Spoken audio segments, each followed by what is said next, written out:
Hello guys, Luke here, welcome back to the channel.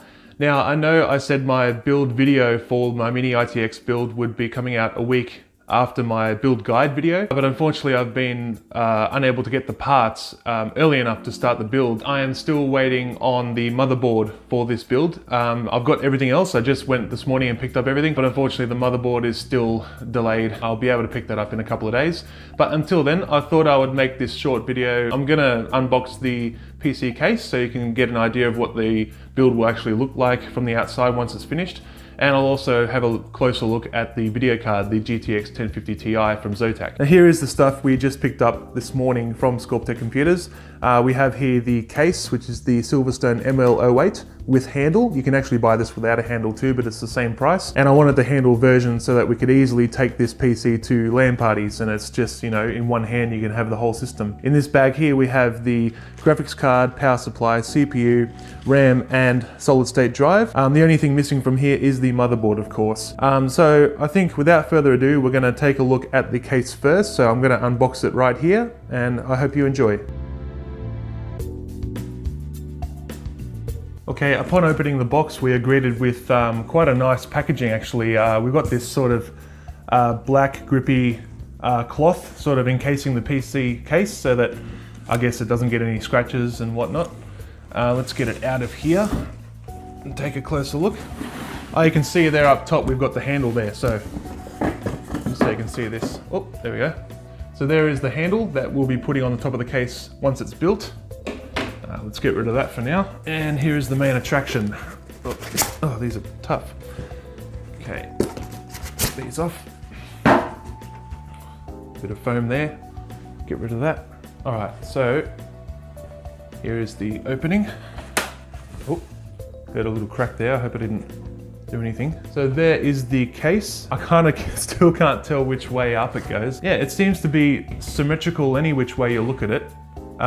So it's very hard to know which is the top and which is the bottom. But I guess at the back here, we have our opening for our I/O here. I haven't had any previous experience with cases like this. I've never done a mini-ITX build, so I don't know how this is gonna go, but I'm sure it'll go well. Anyway, I'll be back in a second with a screwdriver and we'll get it open.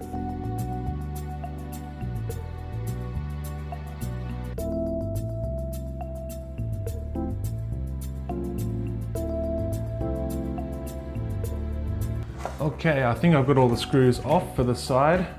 So let's take this off now. I believe I can just slide it. Quite awkward actually. Is there something else holding it in?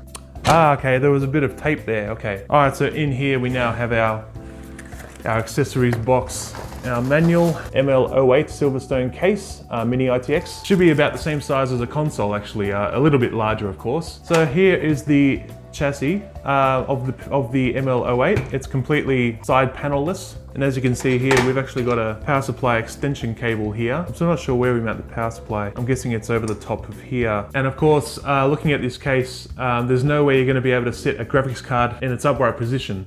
So in this box,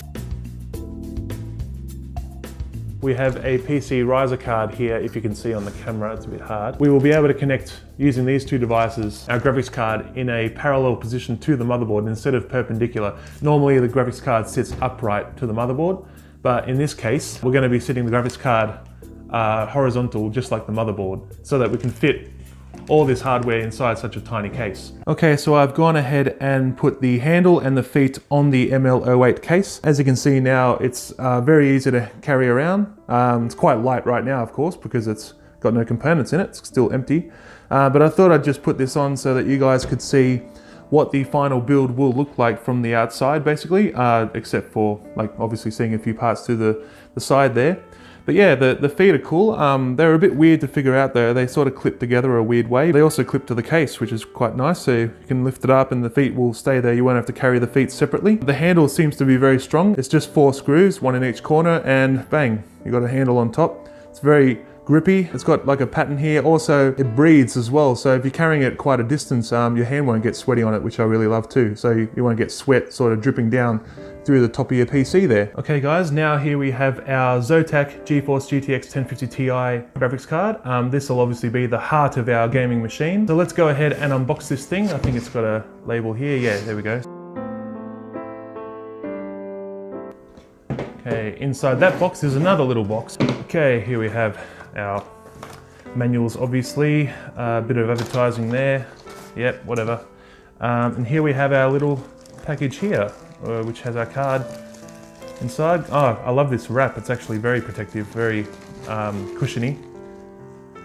And here is the card, guys. So it's quite a small card, which will suit our build brilliantly. If we have a look on top of the card, you can see that there's no 6-pin or 8-pin PCI power connectors. It's because this card uses 75 watts, which the motherboard can supply 75 watts via PCI to this card. For I/O, we have HDMI, DisplayPort 1.3, I believe, and DVI. Obviously, the higher end cards in this lineup of GTX cards have more I/O than this, but of course, this is a budget gaming card. Zotac doesn't believe you're going to be gaming on, you know, triple displays at 1440p or anything like that. So yeah, quite a nice card. Obviously, there's no backplate on this card to keep the price down. Some cards, it's nice to get a backplate on the back to make it look nice, but it does add a bit of weight. The shroud feels very solid, very good plastic on it. So yeah, other than that, this will be our gaming card for the system.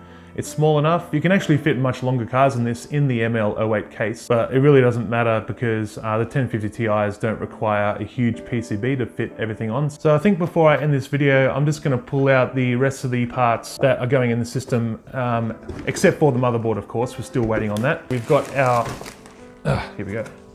We've got our Silverstone 300 watt power supply. This is an SFX form factor power supply, so small enough to fit in the ML08 case. You can't fit a normal ATX power supply in the ML08, it's just too large.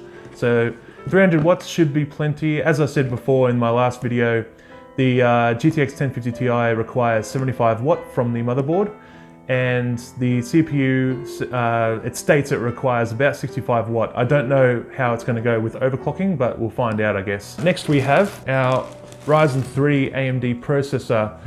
This is the Ryzen 3 1200, a base clock of 3.1 gigahertz, boost of 3.4, but I've heard you can get this up right up to nearly 4 gigahertz, so with some overclocking. So hopefully we can do that, especially for gaming. It really helps to get near that 4 gigahertz mark. So this should be a great chip. It's 4 cores, 4 threads, so no hyper-threading, but for gaming, should be plenty. Next we have our HyperX Fury RAM. So this is a Kingston. Actually, I don't think they go by Kingston anymore. I think they just go by HyperX. Yeah.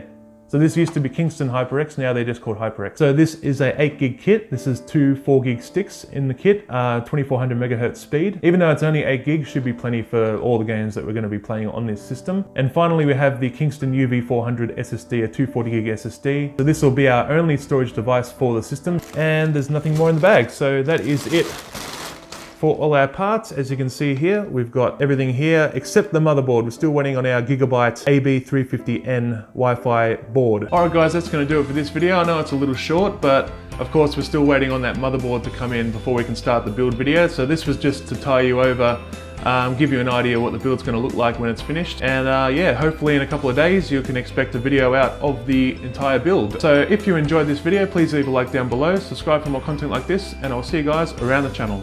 Alright, have a good one.